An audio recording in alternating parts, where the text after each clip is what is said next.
Good evening, and that was a little introduction to our Festival of Economics, which starts in a couple of weeks' time on between the 22nd and 24th of March. It would be amazing if you could join us online or in person.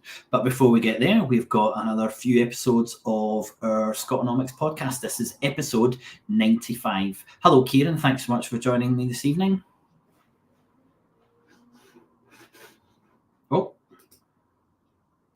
Kieran, you've done the old. You need to unmute yourself, Kieran.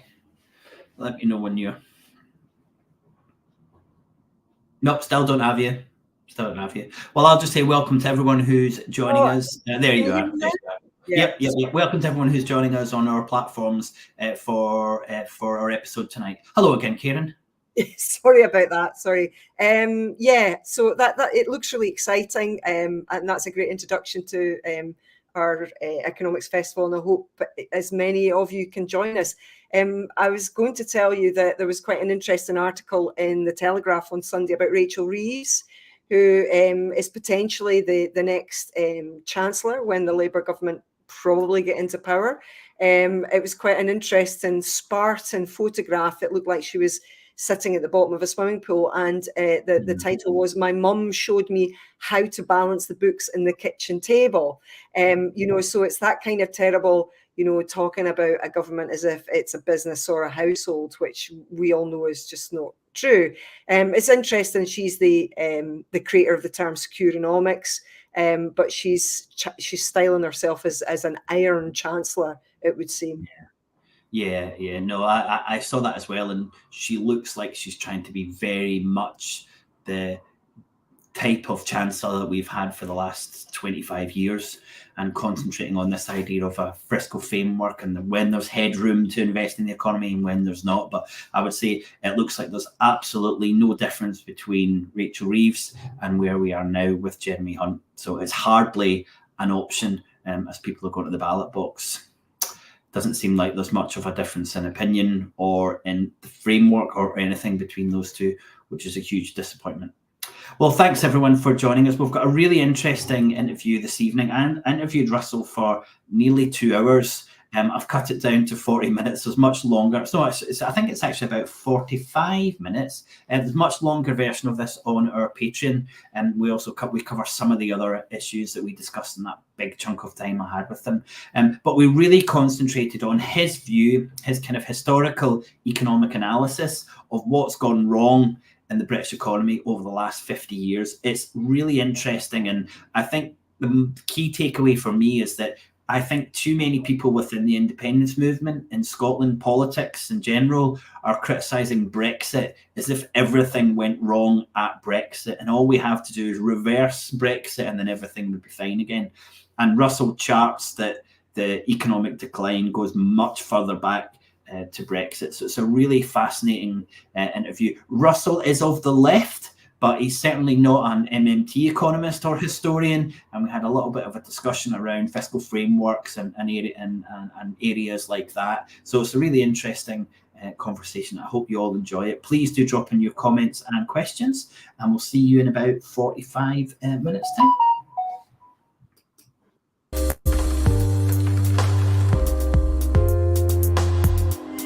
Russell Jones, thank you so much for joining us for this conversation on SCOTONOMICS. We've got loads to get through, and we're covering, I suppose, in detail, as much detail as we can, this absolutely wonderful book that you wrote last year, which was one of our top 5 economic books of 2023, and that's The Tyranny of Nostalgia. Before we go into the title and all the contents, I'd love to know a little bit about you and your background, and then what made you decide to write a book like this. First of all, it's great to be online with you, William. It really is. My history. I began life as an economic historian back in the early 80s. That was my academic background, but I didn't really stay there for long. I subsequently migrated into finance when the opportunities opened up in the middle of that decade. But I was lucky enough over a few years before I made that jump into finance to be able to work with a couple of former senior government advisors, one of whom was Lord Plowden, The other one was the great Scots economist and public servant Sir Alec Cairncross, who was a huge mentor of mine, and I was a research assistant to him, and he gave me a real love of looking into economic history of the 20th century. I should also add that there was another great Scottish academic who was a mentor of mine, George Peden, who is now emeritus professor of history at Stirling University, but he looked after me when I was an undergraduate, and also stimulated a lot of the interest in 20th century economic history. So, I suppose what happened after that was when I got into finance and the city, my career, went all over the world, quite frankly, but I always kept an eye on the UK, often with my head in my hands, looking at what was going on. And I always really wanted to come back to it. And when I retired 3 years ago, I had the opportunity. And I think as well, the fact that I'd spent so much time abroad, examining other economies, other systems, gave me a perspective which helped in the process of writing the book. Probably made me more dispassionate when I looked at the UK as well. So that's really the story. I was an economist in finance for the better part of 40 years, worked in Japan, worked in the Middle East, worked in Australia, worked in London as well. The Tyranny of Nostalgia. I mean, I got from the book, and I was thinking, you always want to try and find a title that sums up what your perception is. Is that it? Is that what you think it was the best way to sum up those kind of half century, or those kind of 50 years-ish that we were talking about within the book? I think all economies, to one extent or another, are prisoners of their own history, in the sense that the history of a country will, it affects ideas, it affects attitudes, aspirations, expectations, it shapes the institutions of that country. But I always thought that history seemed to play a much bigger part in the UK than in most of its competitors. And as a nation, we seem to hanker, or at least significant parts of the nation seem to hanker after the past and the supposed glories of that past. And I think that what that hankering did was it sort of sparked a bit of desperation in many ways. There was a constant or a repeated search for some sort of panacea, some sort of silver bullet that would take Britain back to its glory days, or its perceived glory days. And in that sense, there was a sort of tyrannical element to our fixation on history. And, it resulted, I think, in many ways, this desperate search for some sort of economic policy mechanism. And if you look at our history, certainly since the Second World War, the number of different policy regimes which have been presented to the British public as the answer is extraordinary, whether it's fixed exchange rates or it's prices and incomes policy, whether it's privatization, supply side, monetarism, and Brexit. Liberation. In many ways, Brexit is the most obvious example of the lot. I mean, it was extraordinary. It was 52% of those who voted basically screaming at the world, "Do you know how important I was?" It's an extraordinary statement of attitude of mind in the UK.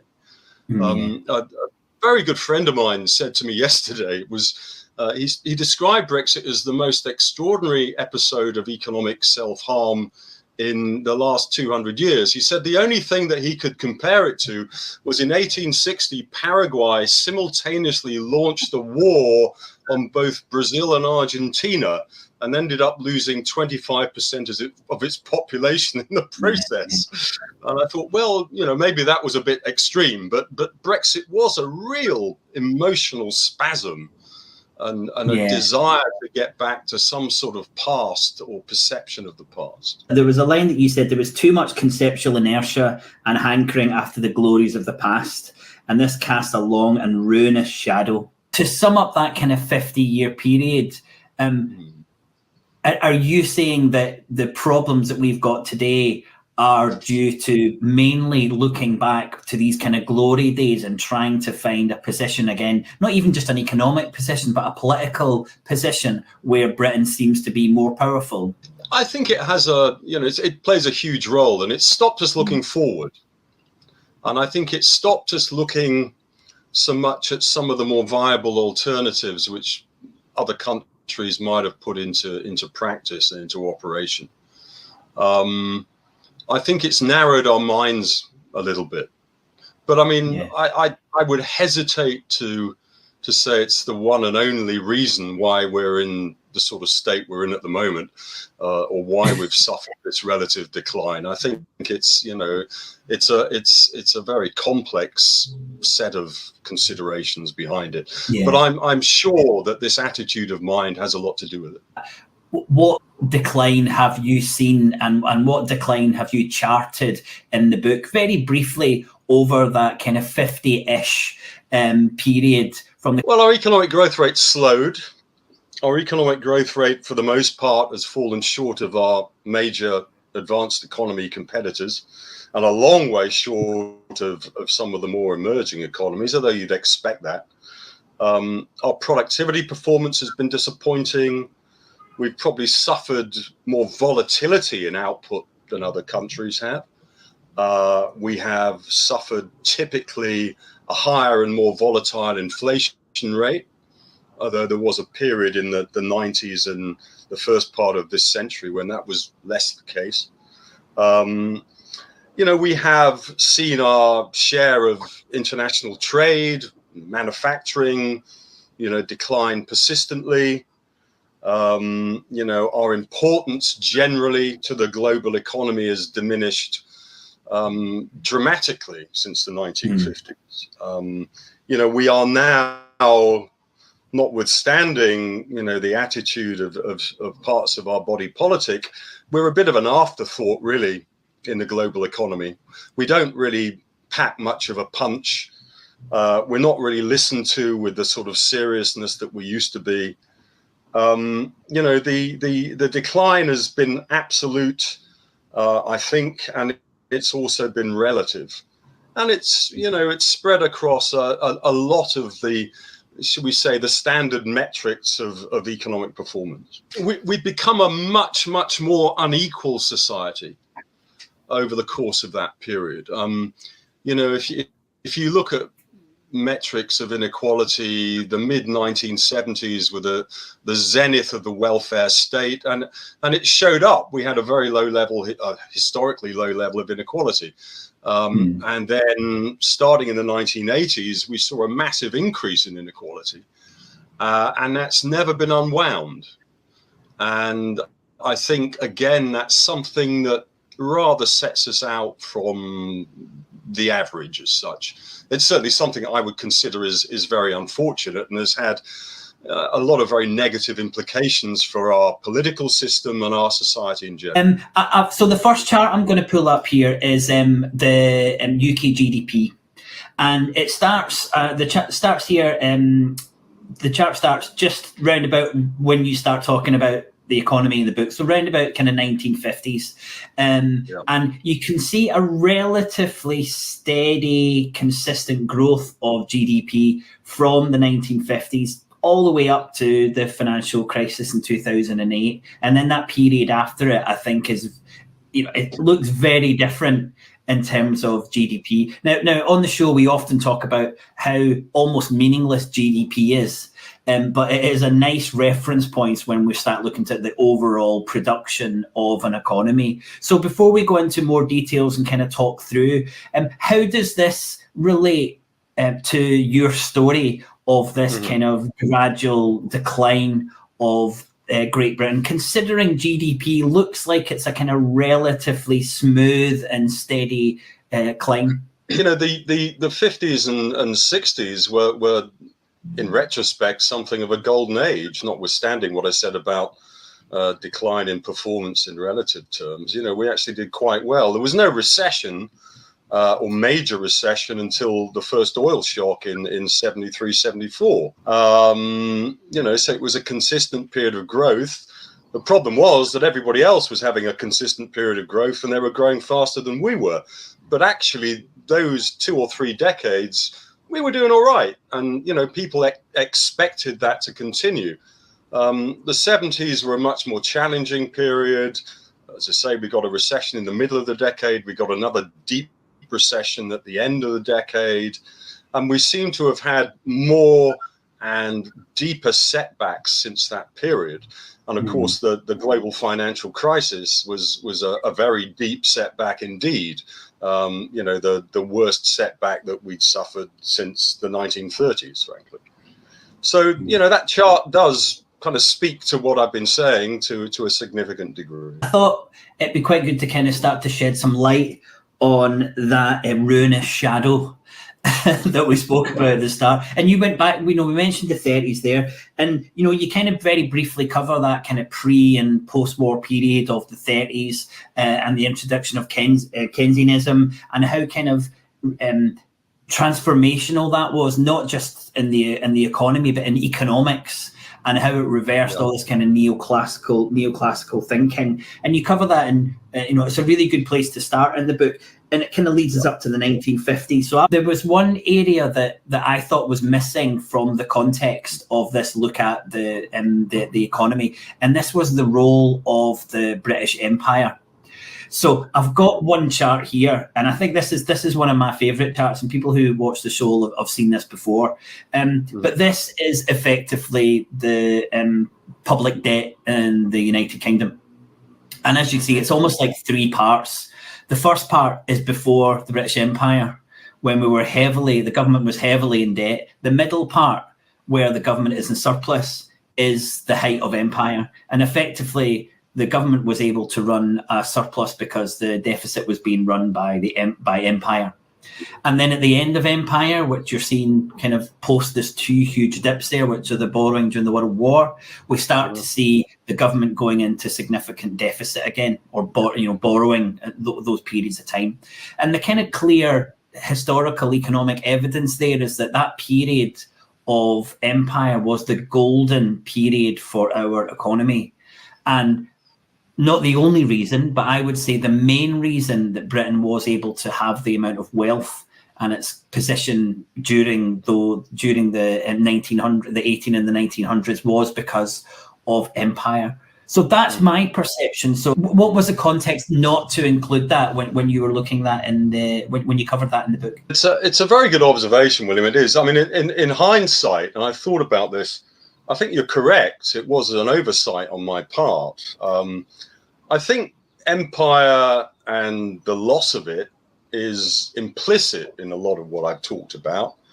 You know, it's implicit when I'm talking about Europe, when I'm talking about the US, when I'm talking about the balance of payments constraint, which I think is, again, implicit in what you said.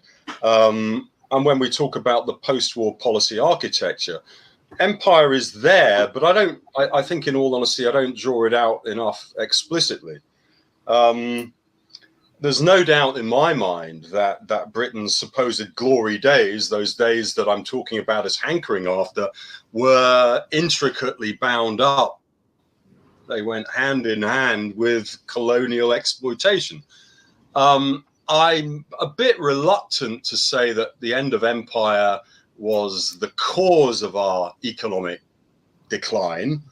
I think that, you know, maybe there are some aspects of it which were negative. I think it's also very interesting if you look at what was happening at the end of the Second World War, the Americans were absolutely fixated on the destruction of the British Empire. Yeah. And in particular on the destruction of what was called the Sterling area, which was the sort of ring fence that was put around what we used to call the empire and the trading arrangements that we had with those countries, which were very much in favor of the motherland. and the Americans wanted to destroy that. Britain pushed back against it, and if you actually look at the outcome of that, it was a bad thing for us because it wedded us to a lot of really quite slow-growing markets. You know, the markets in places like Australia and New Zealand and the broader post-war Commonwealth were expanding nothing like as rapidly as those in Europe after the Second World War. So our sort of unwillingness to really abandon the sterling area, the Commonwealth, the sort of system of international trade that we'd built up prior to the Second World War actually came back to bite us.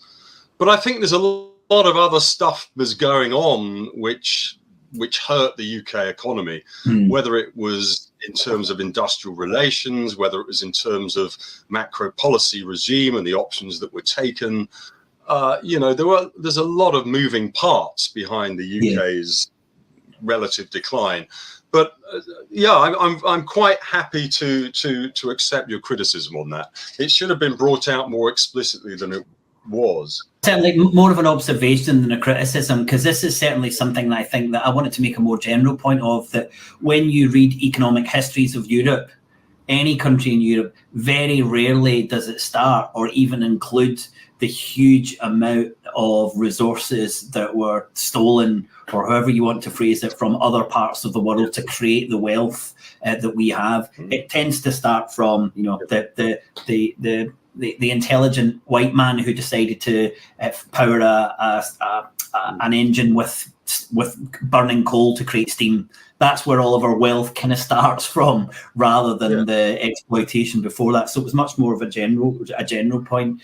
Moving into the 1950s, we're still in this kind of Keynesian position where stimulating aggregate demand. We don't rely on the private sector to produce everything for us. We realize it's a big position for what made us abandon that kind of 150 years of neoclassical thought in the late 30s, you know, let's say properly after the post-war period, because it was about 150 years of almost unchallenged economic doctrine, and it was all thrown out for this short period of time. What made us do that? And then even more pertinent a question, what made us go back to all of that after the late 1970s? Great questions. I think, you know, the Great Depression of the 1930s made everybody challenge the conventional wisdom, which was essentially neoclassical.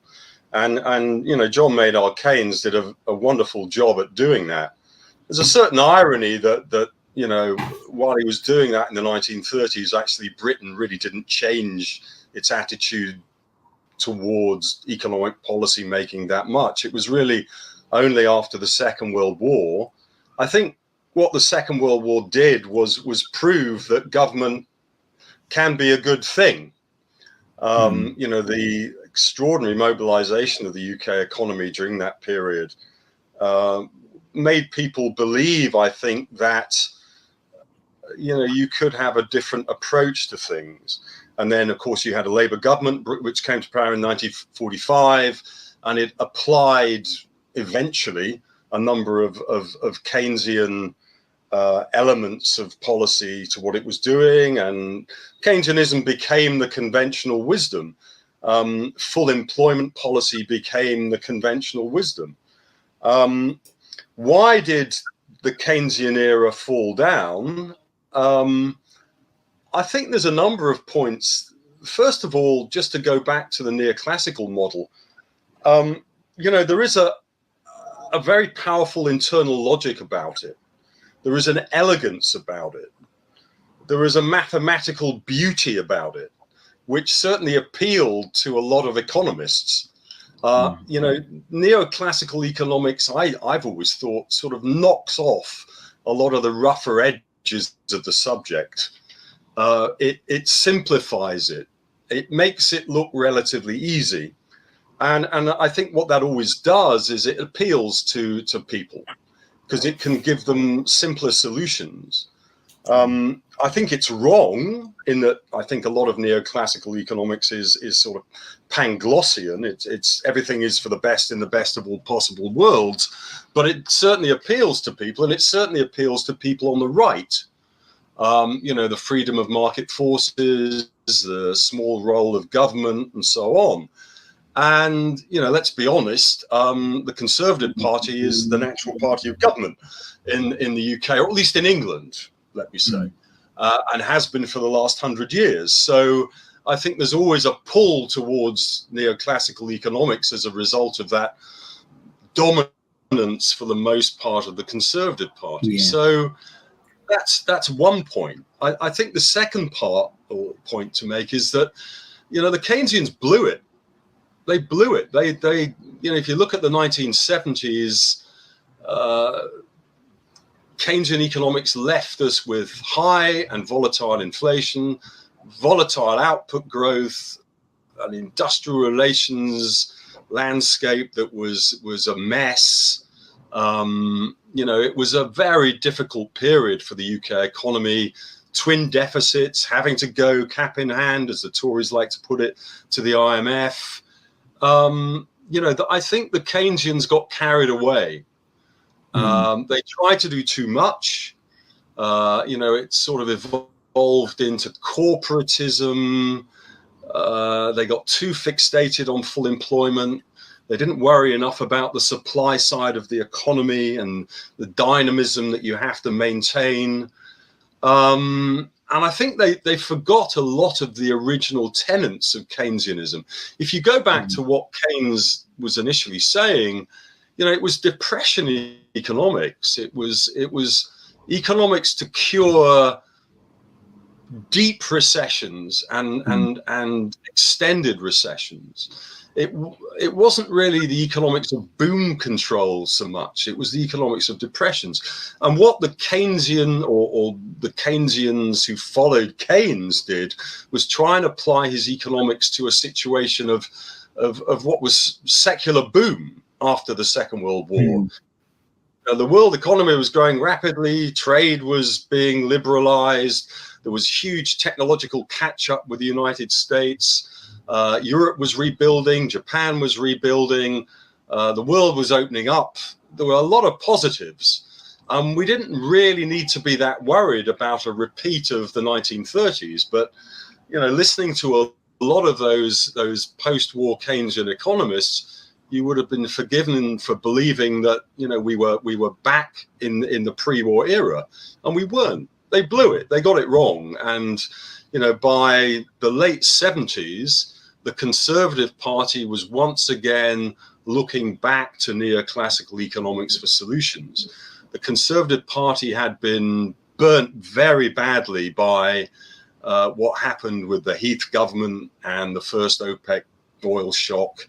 And they were looking for an alternative, and they went back to their roots, as it were, which was neoclassical economics. In your book, you said that the 80s actually wasn't that much better than the 70s. And I think you said the best year for unemployment in the 80s wasn't as good as the worst year for unemployment in the 70s.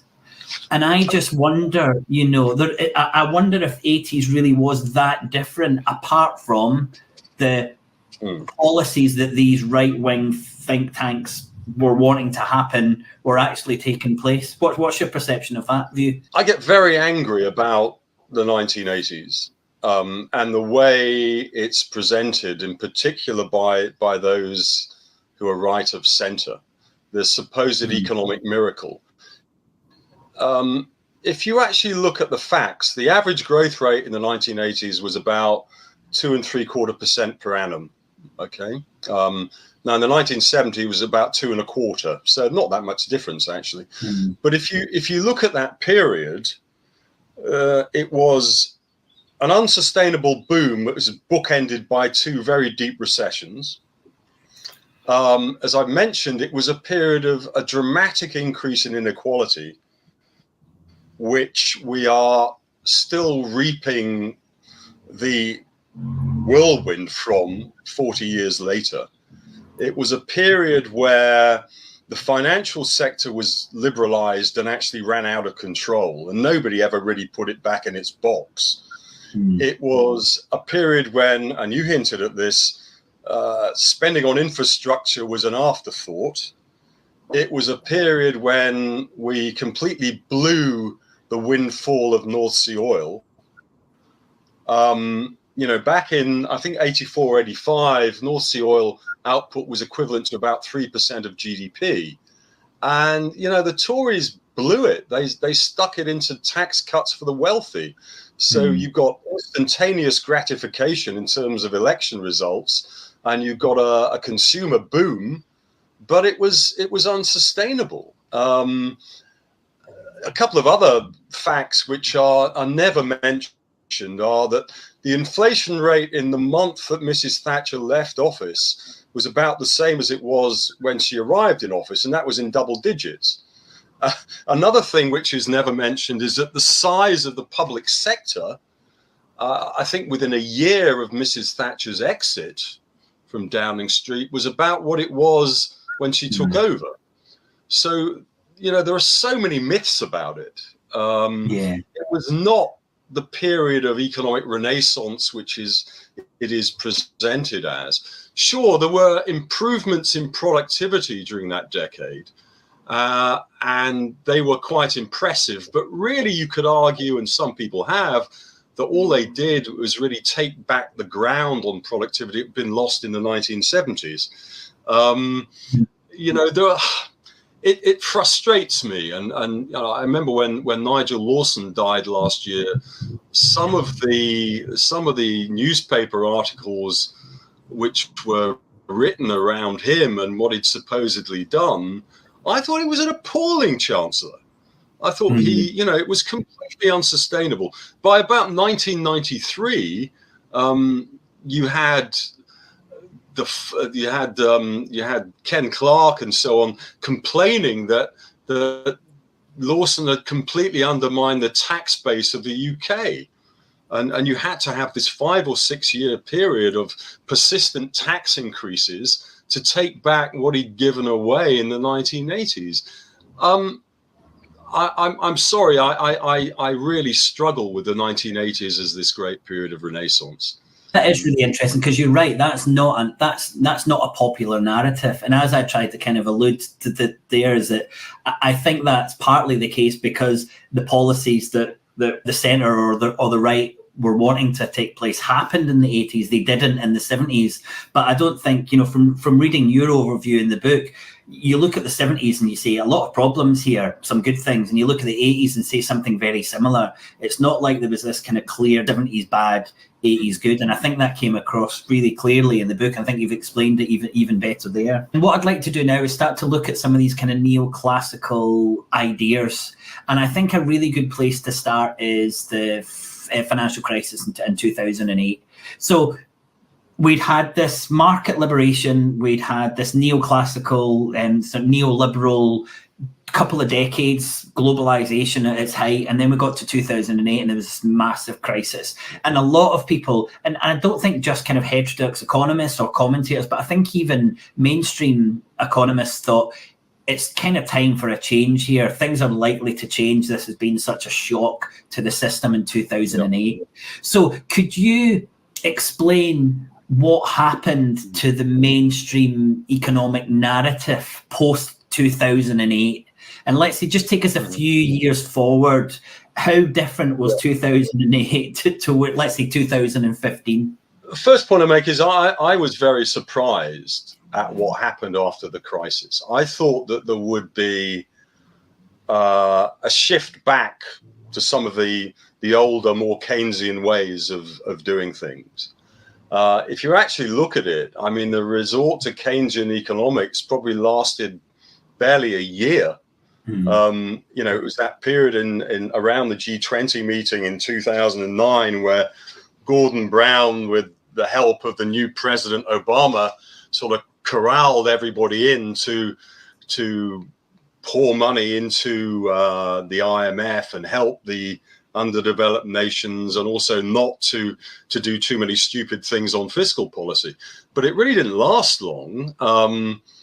And it didn't last long for a number of reasons. I think, first of all, you had some very conservative but very powerful central bankers who didn't like fiscal expansionism. You had some powerful European governments who never really got Keynesianism in the post-war period. I mean, the economic model in Germany and France has always been pretty different to the UK or the Anglo-Saxon model. Yeah. I think you had Barack Obama losing Congress relatively quickly in his first term. He lost his majority and it went to the Republicans. They had a very different agenda. And so that period of the sort of Keynesian comeback was very brief. If you look at the UK example, we had a new government, a coalition government, which was headed by the Conservatives. Very different policy agenda. I think they ran a very good campaign for the 2010 election, which picked on certain aspects of Labour policy at the time, and it appealed to the population. They focused on debt and deficits and so on. I didn't think it was very accurate, but it was a very powerful policy. And lo and behold, we subsequently had a chancellor who was, very fixated on a much more austere policy. I think as well that there was a sense within the Conservative Party that they should do or run policy in a similar way to the way policy was run in the 1930s in the UK, which was a combination of tight fiscal policy, focused on budget balance, and very loose monetary policy, low interest rates. And they repeated that policy mix. I don't think it was the right balance.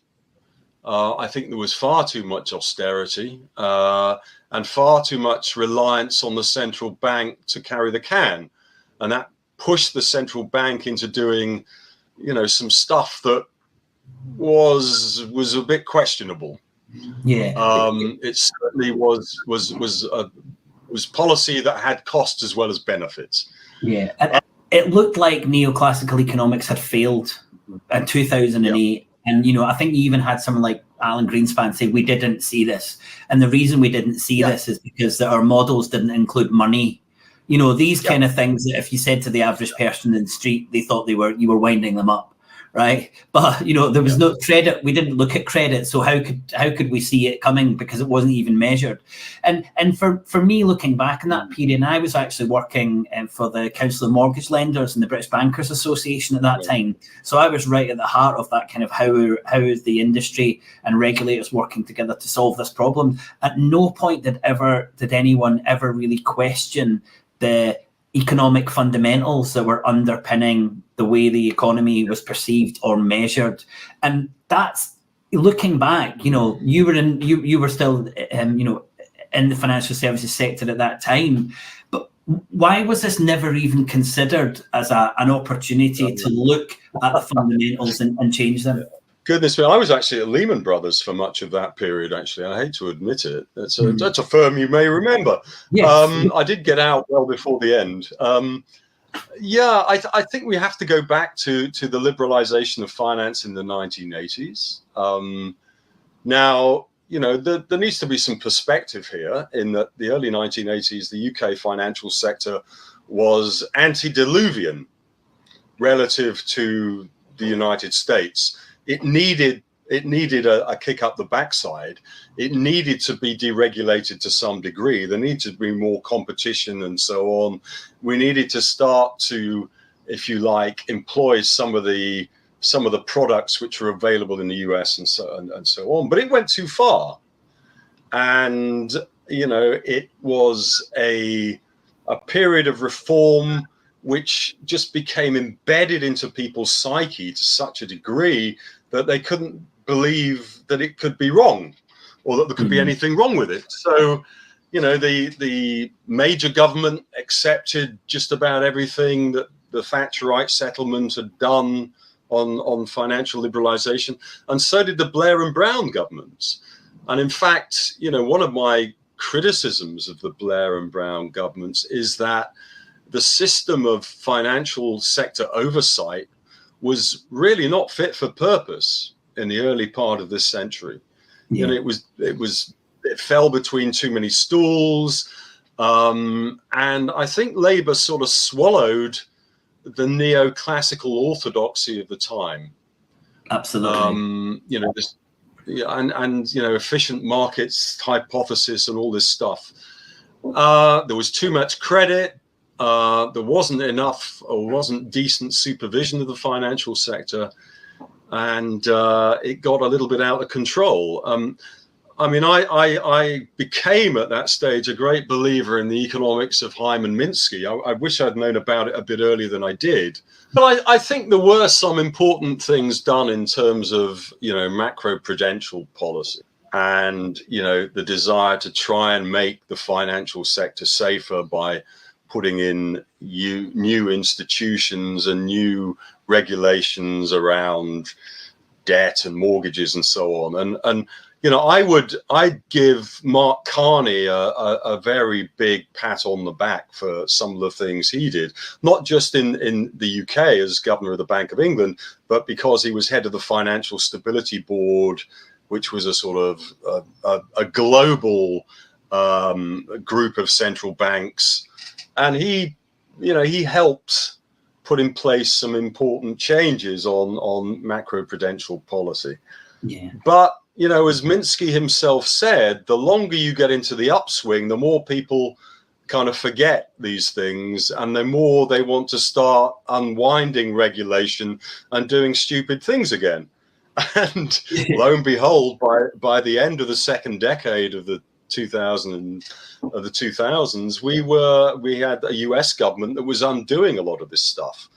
Yeah. And people forget. And it's very sad, but again, it's you have to come back, I think, to the priorities of certain political parties. And we had a conservative-led government here, and we had a very powerful Republican Party in the United States, and then a Republican Party that had a very right of center president.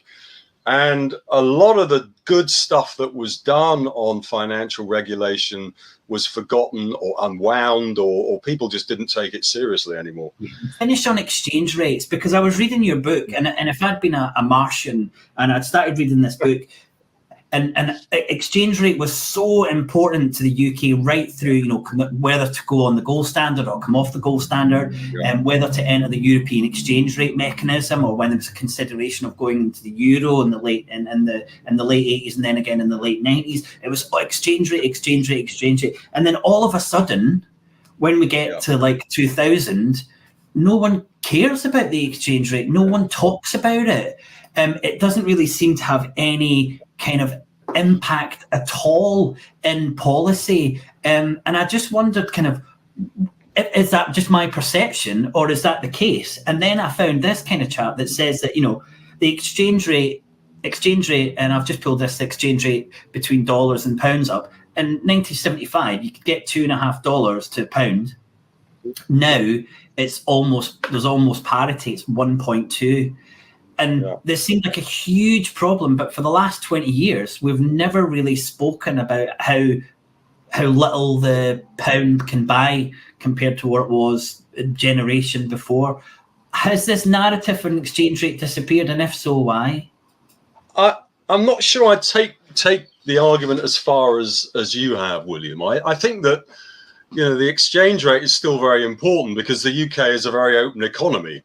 And so the exchange rate is an important price. It affects an awful lot of things.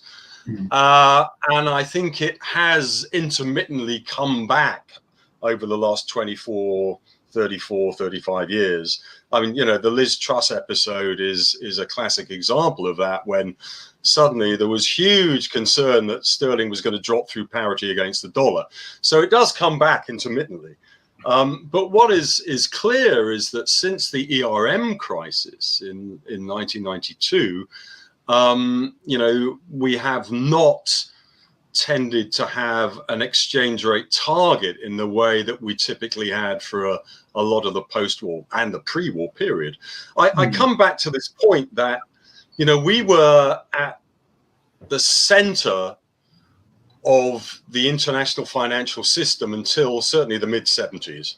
So the UK and the City of London was at the center of the gold standard.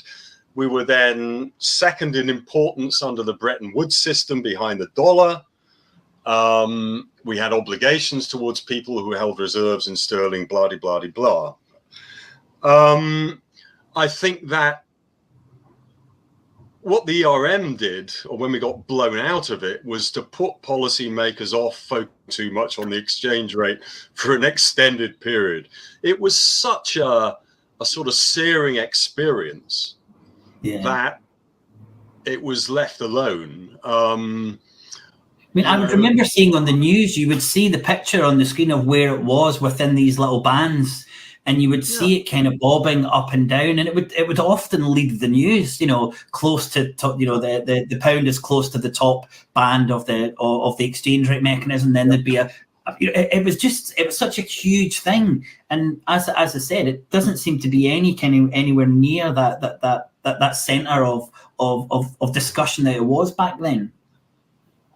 I think that's right. As I say, I would blame the ERM debacle in part for that. I'd also say that what happened subsequently, and there's a huge irony to this. I mean, you know, we got kicked out of the ERM, and what we found was that just about the only policy regime available to us thereafter was inflation targeting. And what we found was that actually it worked quite well, or it appeared to. You know, we had this period from 1992 until 2007 called the Great Moderation, or the Nice Decade, whatever moniker you want to attach to it, where the UK economy grew pretty consistently and inflation was low. And, you know, it was supposedly a successful period for policymakers. And so, you know, exchange rate targeting was forgotten about. And even after the global financial crisis, it never really came back. As I said, its appearances on the news have tended to coincide with broader financial crises, such as when Liz Truss decided you could cut taxes in an unsustainable manner, and people got scared because the pound was about to drop through 1 against the US dollar. But it is a very different environment now. I wouldn't be at all surprised if at some stage the exchange rate came back into the policy making center ground. You know, goodness knows it's been there for so long.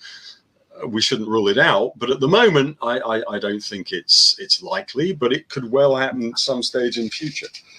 Well, I know if Scotland does become independent and if we have our own currency, then the discussions around exchange rates are going to be absolutely huge. Not because of the exchange rate between a new Scottish currency and the pound, and not just from the Scottish perspective, but also from the rate of sterling. I think one of the most interesting and important characters, I think, because he ties a lot of things together, kind of generationally and going into the financial crisis, is Gordon Brown. One of my favourite quotes was you said he has a constipated approach to apologising.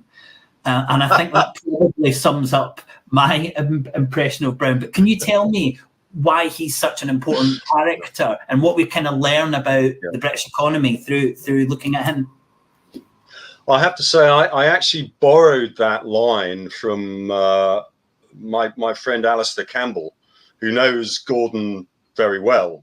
But I thought it was such a beautiful description of him sometimes. But look, I have a great admiration for Gordon Brown, if not affection for him. I think that, you know, some of the positions he's taken were I would 100% support. I thought he was right about the importance of macro stability, notwithstanding our conversation that we've had this evening. I think he was right about UK entry into the euro. I think he was right about the global financial crisis and the response to it, at least initially. I think he was right about the importance of the union. You know, I think Gordon Brown's wonderful efforts to keep Scotland in the union may have actually been the decisive factor in 2014. And I think he did a great job of trying to avoid Brexit as well. Sadly, that particular effort didn't work. I'd also say that his efforts on global poverty are extremely laudable. So I have a lot of admiration for this man, and he stands head and shoulders above most of today's politicians, you know, the charlatans and the pygmies and whatever you want to call them. You know, this was a man of great dedication, great intellect, great commitment. But he was always a chancellor, not a prime minister. He couldn't multitask. He couldn't delegate. He struggled to trust people. And he couldn't cope with 24-hour media. I do have criticisms of him as Chancellor in the sense that I think he got carried away with his initial successes. I think he confused the structural and the cyclical. That's to say, he thought what was a cyclical boom was a sort of structural renaissance. Not the first Chancellor to do that. That's but wishful he did thinking. It's wishful thinking, isn't it? Yeah. You wish. And I think he got financial regulation wrong. I mentioned that there was deregulation went far too far, and Labour did virtually nothing to rein it in ahead of 2007. So, you know, I think he's a bit of a tragic figure, actually. He got rather consumed by his own paranoia in the end. But, you know, I have huge admiration for him and some of the stuff he did. And I wish we had more politicians like him at the forefront of British politics. I've got to kind of say, in Scotland, he's not held in that high regard, certainly for his role in the independence debate, and hugely controversial figure when we discussed the vow, which was him coming and saying that Scotland will have powers almost like home rule, and having that kind of audacity to say that he was able to deliver that when he was in no position of power, I think speaks to the arrogance of the man. I also feel that that kind of arrogance, and that, as you said, that's why I like that quote about the constipated approach to apologising.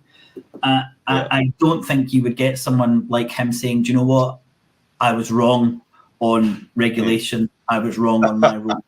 I was wrong on my role in the independence debate. So, but Russell, thank you so much for spending so much time with us. It's been absolutely fascinating. And, you know, we didn't even go into post-austerity, Cameron, and through to Truss and where we are now. Maybe I'll try in a couple of months' time to see if I can get you again to go into that, because I'm sure there's so much to learn from you on that. Thank you so much for joining us. It's been a real pleasure. I've enjoyed it very much.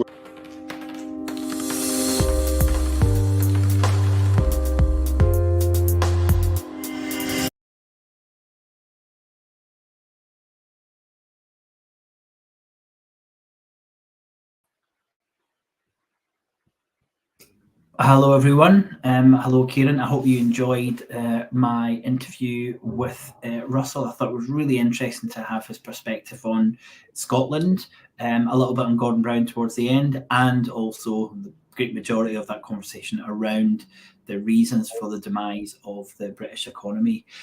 Kieran, what were your thoughts and your reflections on watching that? I thought it was an interesting thing that he said about all countries are prisoner to their histories. That's quite an interesting take. I'm sure it doesn't apply to everyone. But also the idea of the UK going cap in hand to the IMF with the sterling crisis in 1976. I think that would be quite a good thing to go over in an episode. Actually, William, I've listened to economists talk about that, and that actually really there was no need for us to go to the IMF. I think that the administration at the time didn't really understand how successful the oil industry would be in reversing their balance of trade. So if they'd understood that better, they probably wouldn't have gone to the IMF. Yeah. No, let's definitely do that after the festival, because I think it's one of those moments which defined the 70s and led into the 80s and really helped Thatcher when she was speaking about the government as a household, because the whole narrative was that the UK was broke, and we couldn't pay people, we couldn't pay government employees more money because we were broke, and going to the IMF was evidence for that. Whereas, of course, the government as a currency issuer was not broke, cannot be broke. There was a whole different narrative around them, which is definitely worth investigating. Well, we've had some really good comments and questions there. I really enjoyed the interview. It looks like it went down well with our audience. Any final thoughts from anyone who's watching live? And we'll kind of mention them or cover them. We've got a few. It's all, you always know that when you mention Gordon Brown, you're going to get a little bit of interaction. So thanks very much for that. Yeah, I thought the really good thing about Russell was he was very balanced. You could see when he was talking about things, he had a fairly broad view of how the economy works and how it does work. His book was one of our top 5 books, and it's really interesting. I think it's the best review of that period of time from someone who's kind of can be drawn. And as I said in the interview there, his chapter on the financial crisis started discussing Minsky and ended discussing Minsky, who is a really prominent and important heterodox economist. So I think that gives a flavour that he does have a fairly broad view of what went on. Well, thank you very much for joining us. As Hashbury's pointed out, I'm actually on the TNT show on Wednesday to give you a little bit more detail on our festival and also our real world view of the economy. We've got our newsletter in the National tomorrow, which is going to be a little prelude to the budget, trying to focus people's attentions on what the budget should be looking at and not worrying about this idea of fiscal headroom, this complete nonsense of the fiscal headroom. Thanks so much for joining us tonight. Next week, we have another interview with Aaron Davis, who's written a similar book called Bubbles, Bankruptcy and Bailouts, which is a real detailed look at the UK Treasury. So again, I think that's really important for us and fundamentally important for our considerations on independence, because the Treasury will still be in charge of our monetary policy post-independence if we continue along the lines that the current government suggests that we should in our post-independence framework. So really interesting interview. I hope you can join us for that. Until then, I'll see some of you on Wednesday, and hopefully I'll see a few of you at our festival in March. Until next week, bye from me. Bye-bye. Bye now.